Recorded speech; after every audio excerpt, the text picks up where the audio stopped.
Assalamualaikum warahmatullahi wabarakatuh. Jumpa lagi di Ngopas, Ngobrol Pendidikan Santuy. Kali ini kita bersama Ibu Dr. Titin Sukiter dari Gubuk Resto Sego Abang Gunung Kidul, ya. Ini kita kebetulan di wilayah Wonosari dan kita mengambil studio terbuka di sini. Bu Titin Sukiter ini adalah salah satu dokter muda di Gunung Kidul yang tidak memilih kemana-mana, tetapi memilih untuk berkiprah di Gunung Kidul mengembangkan potensi wilayah di sini. Bu Titin Sukiter, selamat sore. Assalamualaikum warahmatullahi wabarakatuh. Selamat sore Pak Hari. Assalamualaikum warahmatullahi wabarakatuh. Ya Bu Titin, ini wilayah Gunung Kidul ini kan sedang berkembang bagus ya. Lalu dan Bu Titin sendiri juga berangkat dari sini ya, berasal dari sini, tinggal di sini, berkiprah di sini. Nah, Bu Titin kan sudah S3 ya. Dalam bidang apa Bu Titin? Manajemen pendidikan. Ya, oke, dalam manajemen pendidikan, kenapa kok Bu Titin tidak kepingin kemana-mana? Apa yang mendorong Bu Titin untuk berkiprah, aku mengambil peran di sini saja gitu? Ya. Jadi Gunung Kidul ini kan memang tanah kelahiran ya. Jadi dulu ketika S3 ini pertama kali mau saya lalui di Universitas Negeri Yogyakarta, memang komitmennya sudah seperti itu. Jadi setelah lulus saya tetap di Gunung Kidul untuk mengembangkan khususnya sekolah yang ada di pinggiran. Kebetulan saat ini di SMK YPKK Tepus Gunung Kidul ini salah satu lokasi yang dekat pesisir pantai di Ombo, kurang lebih 9 km dari sekolah begitu. Jadi di sana memang masyarakat ini untuk melanjutkan sekolah pada waktu itu. Jadi 2014 waktu SMK ini didirikan, ini memang lulusan dari SMP 2 Tepus ini 25% yang melanjutkan. Jadi yang lain ini tidak melanjutkan, ada yang nikah, ada yang di rumah saja nganggur begitu, ada yang merantau. Jadi itulah salah satu keinginan saya setelah lulus S3, saya tetap berkiprah di situ. Jadi untuk warga Gunung Kidul, untuk pendidikan di Gunung Kidul. Jadi awalnya memang di daerah Gunung Kidul ini terdapat banyak sekali ini ya, kawin muda dulu ya. Iya, betul. Ya. Pada biasanya dulu umur berapa mereka dikawinkan? Ya lulus SMP itu kira-kira 14 tahun. Nah, atas dasar itu Bu Titin tidak mau kemana-mana, ingin berkiprah di sini. Ya. Ya oke, ini kawan-kawan, Bu Titin ini guru dan sekaligus kepala sekolah di SMK YPKK Tepus Gunung Kidul ya. Dan kebetulan juga aktif di banyak organisasi di sini ya. Nah, Bu Titin, apa yang Bu Titin lihat ke depan dengan potensi Gunung Kidul sekarang ini? Untuk potensi Gunung Kidul saat ini yang baru berkembang tentu di bidang pariwisata Pak Haris. Jadi pariwisata di Gunung Kidul ini dulu ketika kepemimpinan Ibu Bupati yang saat ini sudah purna ya, sudah berganti dengan Bupati yang baru, ini memang pariwisata diunggulkan.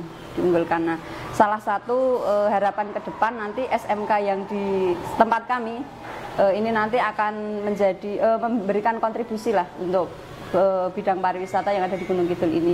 Salah satunya mungkin nanti ke depan kita mengembangkan program baru baik perhotelan maupun boga begitu. Jadi sedikit banyak nanti karena tempat kami ini dilewati jalur wisata ke pantai, beberapa pantai, dan pantai yang paling banyak ini di Tepus Pak Haris. Jadi Tepus ini kurang lebih banyak sekali, lebih dari 10 pantai yang ada di Tepus.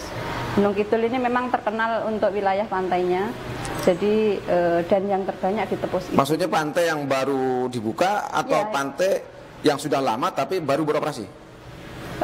Yang sudah lama ada, yang baru-baru juga ada gitu. Ya, oke Bu Titin, kalau kita bicara tentang pendidikan di wilayah pelosok gini ya, yang terpikir sama Bu Titin itu apa sih? Jadi SMK di pinggiran ya, di pelosok desa, tentu yang saya pikirkan dulu ketika tidak ada SMK di situ ya, ini karena ini sudah berjalan 7 tahun, jadi 150-an siswa ketika SMK YPKK tidak berdiri di situ, tentu mereka akan nganggur ya, akan menikah muda, akan merantau ke Keluar kota ya, seperti keluar. itu. Jadi sejak adanya SMK ini kan mereka tertampung begitu, terselamatkan dari itu tadi, ada pengangguran, ada menikah muda, kemudian merantau seperti itu. Jadi sedikit banyak tentu berkontribusi untuk khususnya masyarakat yang ada di Panggung. Oke, kalau kita bicara tentang SMK ini kita bicara SMK. SMK di sini kan banyak termasuk SMK kecil gitu ya. Nah, peran SMK kecil itu seperti apa untuk pembangunan di Gunung Kidul ini? Di Gunung Kidul ini SMK, total SMK kan ada 46 ya, baik negeri maupun swasta. Nah, untuk yang swasta kecil, ini saya lebih ke swasta ya Pak, karena untuk yang negeri ini sudah besar-besar, untuk yang di Gunung Kidul, yang swasta ini memang masih dari segi siswa juga masih minim seperti itu, sarana prasarana juga masih terbatas seperti itu. Jadi tidak semua sekolah swasta ini yayasannya kuat, baik dari segi pembiayaan maupun hal yang lain. Jadi masing-masing sekolah swasta yang didirikan oleh yayasan ini tentu mempunyai banyak hal lah dan perbedaan, baik untuk kekurangan di biaya maupun yang lain. Jadi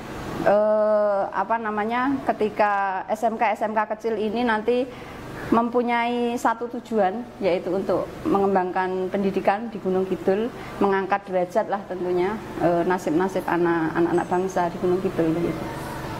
Bu Titin kan, kalau saya bilang ya mungkin tidak banyak lah di sini yang sama ya, yang seperti Bu Titin sudah S3 gitu, tapi keinginan untuk keluar apa nggak ada Bu Titin? Keinginan keluar sebenarnya ada, cuman ini masih memegang komitmen yang awal. Memang saya pengennya SMK yang ada di Gunung Kidul ini berkembang dulu begitu, baru nanti mungkin ya sedikit demi sedikit nanti baru kita beralih begitu. Tapi dalam masa-masa ini kami juga di sekolah kan ada tim ya, ada tim, dan di situ sudah ada pengkaderan tentu. Jadi harapannya besok kalau SMK yang ada di Gunung Kidul ini sudah berkembang, saya bisa beralih begitu. Oke. Sama untuk ini kawan-kawan ya. Jadi satu hal yang perlu kita ingat bahwa komitmen itu penting. Jadi mari guru-guru muda, kawan-kawan muda, para pemuda di pelosok tanah air di mana saja, pelihara komitmen kita untuk membangun negeri ya, paling tidak untuk membangun daerahnya, begitu Bu Titin ya.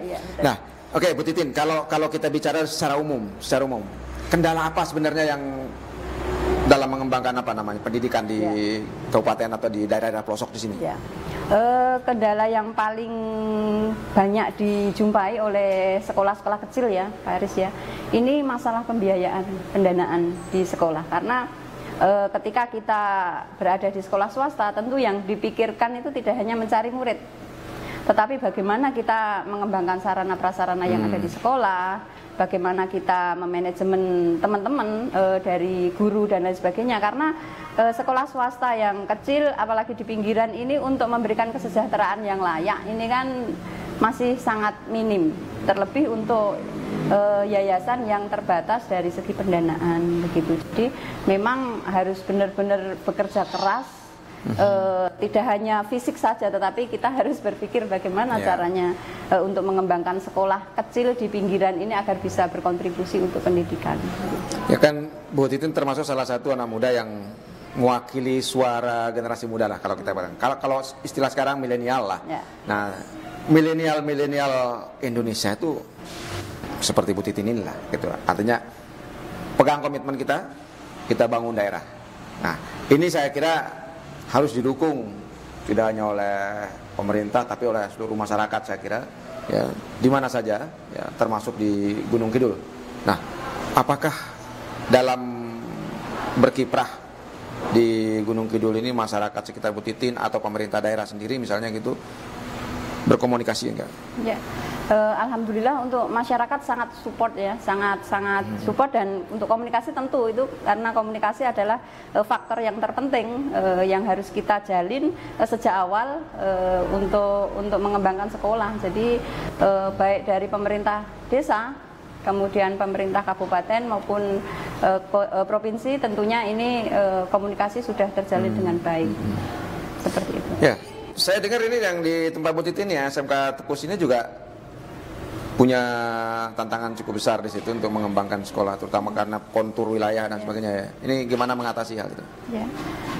Jadi untuk khusus ya yang di tempat saya ini memang yang pertama dari kontur wilayah memang berada di perbukitan begitu ya, perbukitan, dan tentu diperlukan beberapa upaya atau strategi khusus agar nanti suatu ketika bisa mengembangkan sekolah ini bisa membangun atau mengembangkan sekolah dengan teknis-teknis yang lebih lebih modern mungkin seperti itu.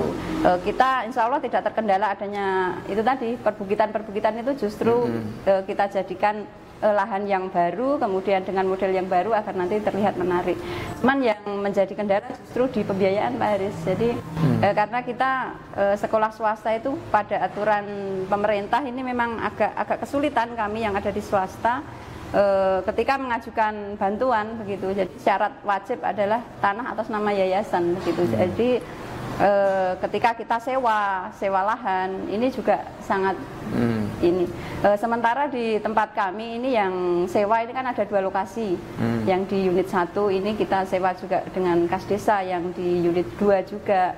Kemudian yang di unit 3 ini hibah dari salah satu warga yang luar biasa ini untuk sekolah. Jadi ini masih insya Allah nanti harapan ke depan memang di tempat itu yang bersertifikat atas nama yayasan ini bisa kita gunakan sebagai modal awal untuk mendapatkan bantuan dari pemerintah. Harapannya seperti itu. Mudah-mudahan aturannya nggak ganti-ganti begitu ya. Jadi kita sudah dari awal mempersiapkan, tetapi ketika aturan ganti ya nanti kita nggak tahu gitu. Apa yang Bu Titin mau sampaikan terkait dengan kendala-kendala yang dihadapi dalam pengembangan pendidikan secara umum? Ya harapannya terkait dengan kendala-kendala yang ada, terkhusus untuk sekolah-sekolah swasta ya Pak Haris ya. Sekolah swasta ini kan kebijakan pemerintah terhadap pemberian bantuan baik sarana maupun prasarana sekolah ini mohon untuk ini ya lebih memperhatikan kondisi yang ada di sekolah begitu. Contoh misalkan ketika kita mengajukan RKB atau apa itu syaratnya harus tanah atas nama yayasan. Kemudian berikutnya ketika pengambilan kebijakan-kebijakan baik di tingkat provinsi ya maupun di pusat, mungkin sekolah-sekolah swasta ini perlu diikut sertakan begitu. Jangan sampai hanya sekolah-sekolah negeri yang diajak untuk berembuk begitu ya. Karena bagaimanapun juga sekolah swasta ini meskipun bukan milik pemerintah tapi kontribusi untuk meningkatkan pendidikan, khususnya karena ini di Jogja, ini sangat luar biasa. Karena sekolah-sekolah di Jogja yang milik pemerintah itu tentu tidak bisa memenuhi kebutuhan semua warga, tidak bisa menampung seluruhnya tanpa sekolah-sekolah swasta seperti itu.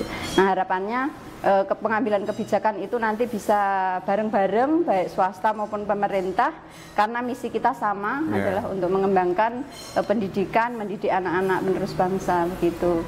Termasuk bantuan-bantuan pemerintah untuk penelitian-penelitian itu. Selama ini penelitian dengan dana pemerintah ini yang diambil sebagai subjek penelitian masih banyak yang di sekolah-sekolah negeri.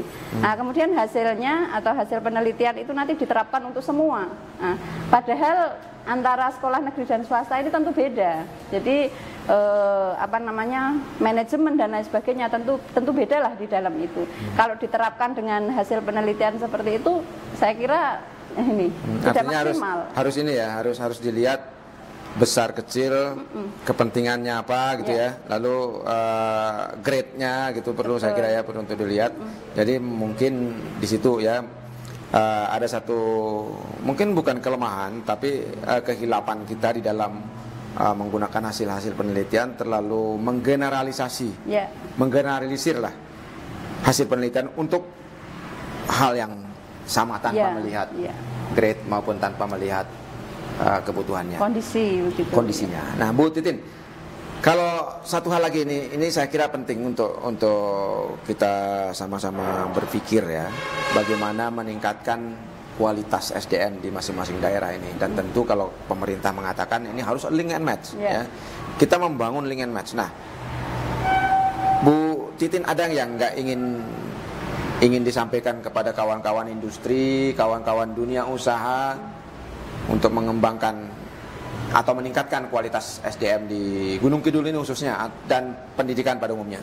Ya, tentu ini satu harapan yang sangat kami damba-dambakan, adanya kerjasama dengan industri dalam bidang sesuai dengan kompetensi keahlian masing-masing. Ini terkait dengan magang guru, Pak Haris. Jadi magang guru yang selama ini kita hanya mengharapkan bantuan dari pemerintah saja, dan tentu ada kriteria tertentu yang tidak memberikan peluang untuk teman-teman guru yang ada di sekolah pinggiran tadi ya, untuk bisa merasakan bagaimana magang guru untuk meningkatkan kompetensi di bidang keahliannya seperti itu. Nah, dengan adanya kerjasama dari dunia usaha, dunia industri dan dunia kerja ini tentu langsung ke sekolah masing-masing. Jadi tidak melalui pemerintah ya, karena kalau lewat pemerintah itu kriterianya tadi Pak Haris. Jadi kita harus mengajukan magang guru dengan kriteria ini, dan selama ini kami yang ada di pinggiran belum pernah merasakan bisa memagangkan guru karena keterbatasan biaya seperti itu. Bu Titin, kita kembali sedikit saja ke potensi guru ya, gimana mengembangkan potensi guru, lalu kemudian apa sebenarnya sih yang harus dilakukan di dalam pengembangan kompetensi guru-guru, khususnya di guru-guru SMK di mana saja? Ya, oke, terima kasih Pak Haris. Jadi ketika kita bicara tentang profesionalisme guru ya, terkhusus di Gunung Kidul mungkin Pak Haris ya, di Gunung Kidul ini tentu teman-teman guru sebenarnya untuk dari kompetensi awal ini sudah memenuhi Pak Haris. Jadi ketika berupaya untuk menjadi guru ini memang kualifikasi S1 mereka sudah pegang begitu. Walaupun masih ada juga beberapa yang dalam proses untuk mengarah ke S1 begitu ya. Tetapi untuk kondisi real yang ada di daerah sini tentu profesionalisme guru ini masih terus kita kembangkan begitu. Baik dari mereka berinisiasi untuk melanjutkan kuliah dengan biaya sendiri untuk program S2 maupun dengan biaya pemerintah melalui beasiswa yang ada begitu. Nah, kemudian selain tadi disebutkan magang, ini sebenarnya juga salah satu upaya untuk menuju ke arah sana. Jadi magang guru di dunia usaha, dunia industri ini sangat besar pengaruhnya untuk teman-teman yang ada di SMK begitu. Idealnya seperti apa sih Bu Titin sebenarnya guru SMK itu? Ya, guru SMK idealnya terkhusus untuk yang guru kejuruan ya. Ini mereka harus pertama kualifikasi dulu pendidikan S1 begitu. Kemudian didukung dengan mereka magang di dunia usaha. Karena itu adalah tuntutan dari kurikulum begitu, bahwa guru bidang keahlian tertentu ini harus mengikuti magang begitu. Nah, kemudian harapannya juga guru-guru di SMK ini bisa melanjutkan ke program S2, walaupun di pemerintah ini standarnya masih S1 ya, tapi kita tidak tahu karena perkembangan zaman ini sudah mengarah ke sana. Nah, contoh kepala sekolah ini tuntutannya mungkin besok harus S2 seperti itu. Tapi kan guru di SMK khususnya ini kan tidak harus dari pendidikan guru juga, bisa juga diambilkan dari praktisi gitu kan, karena ini sifatnya kan vokasi. Nah, menurut Bu Titin gimana? Ya, kalau kita ambil praktisi namanya guru tamu ya Pak Haris ya. Jadi kalau guru tamu ini juga peranannya juga penting juga di sekolah, karena contoh ya, sekolah-sekolah pinggiran yang kecil tadi, yang kekurangan sarana prasarana, ini kita senantiasa mendatangkan guru-guru tamu baik dari dunia industri maupun dari perguruan tinggi Pak Haris. Kalau dari dunia industri ini mereka mengajarkan latihan-latihan atau praktek kejuruan yang di sekolah belum ada alatnya. Ini yang selama ini berjalan seperti itu. Kemudian untuk yang dari perguruan tinggi tentu ilmu-ilmu dari bidang keguruan yang disampaikan kepada anak-anak ini biasanya juga mendatangkan ke sekolah. Dan kalau yang di perguruan tinggi tentu dari akademik ini sudah tercukupi ya. Tetapi kalau yang judi ini kan kita tidak memperhatikan kualifikasi pendidikan begitu. Yang penting ini praktisi dan bisa memberikan pengajaran kepada anak-anak. Gitu. Ya, ini saya kira sangat bagus kita mendengarkan bagaimana anak-anak muda ini berkiprah, bagaimana pandangan-pandangan anak-anak milenial dalam mengembangkan pendidikan, khususnya di pendidikan kejuruan. Ya, kita lihat sekarang ini Bu Titin, ini ada di masing-masing daerah lah, katakan mereka ini kan banyak bermunculan kelompok-kelompok anak muda yang punya keinginan mengembangkan potensi daerahnya. Nah, tentu di Gunung Kidul ini juga seperti itu. Nah, pandangan Bu Titin seperti apa? Anak-anak muda yang pengen mengembangkan potensi daerah, tentu kami sebagai tenaga pendidik ya di satuan pendidikan ini tentu mendukung. Kita berikan dukungan yang penuh kepada mereka, kemudian kita beri arahan dan bimbingan agar upaya-upaya yang dilakukan anak-anak muda ini tidak menyimpang begitu ya. Jadi kita dukung, kita berikan bimbingan, pengarahan, dan kita bekali kemampuannya lah, keterampilan kita dampingi seperti itu. Kita arahkan jangan sampai potensi-potensi yang akan mereka kembangkan ini nanti membelok seperti itu. Karena kan ambisi anak-anak muda ini kita tahu sendiri seperti apa untuk anak-anak milenial yang saat ini, tapi yang menjadi catatan bagi saya bahwa mereka justru dengan keahlian dan daya pikir yang mereka punya saat ini tentu akan memberikan kontribusi juga pengembangan daerah masing-masing begitu. Oke, sahabat Ristan dan para pemirsa Ngopas ya. Kita akan tunggu bagaimana kiprah anak-anak muda lain yang memiliki potensi besar dalam mengembangkan daerahnya, seperti Bu Titin, dan mungkin ada titin-titin yang lain lagi nanti yang lebih agresif dalam mengembangkan daerahnya, menggali potensi daerahnya. Satu catatan terakhir Bu Titin, apa yang ingin Bu Titin sampaikan kepada generasi muda dan pemerintah?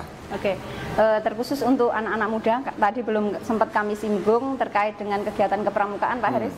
Kegiatan kepramukaan ini justru menjadi salah satu kegiatan yang memberikan modal utama bagi para anak muda ya. Untuk pendidikan karakter ya? Iya, untuk melatih pendidikan karakter melalui sekolah maupun di luar sekolah seperti itu. Jadi dengan kegiatan kepramukaan ini, tantangan-tantangan yang ada di Indonesia ya, terkhusus di wilayah ini tentu akan mereka hadapi dengan riang gembira begitu. Karena tanpa adanya kegiatan yang bersifat positif ini nanti mereka akan mengarah ke hal-hal yang negatif begitu.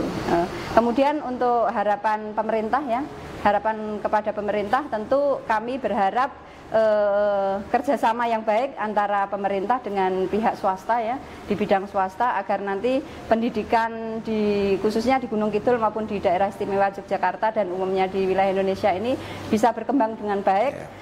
Karena dengan kerjasama ini nanti akan saling mengisi, akan saling menguatkan, sehingga pendidikan akan semakin maju. Merdeka belajar pun juga nanti akan tercapai dengan adanya kerjasama antara pemerintah dengan pihak swasta. Oke, anak muda Indonesia tetap jaga komitmen dan tetap berpikir positif. Kita akan jumpa lagi dengan narasumber yang lain di kesempatan yang lain dengan topik yang tidak kalah menariknya. Tetap di Ngopas, ngobrol pendidikan santuy. Terima kasih. Assalamualaikum warahmatullahi wabarakatuh.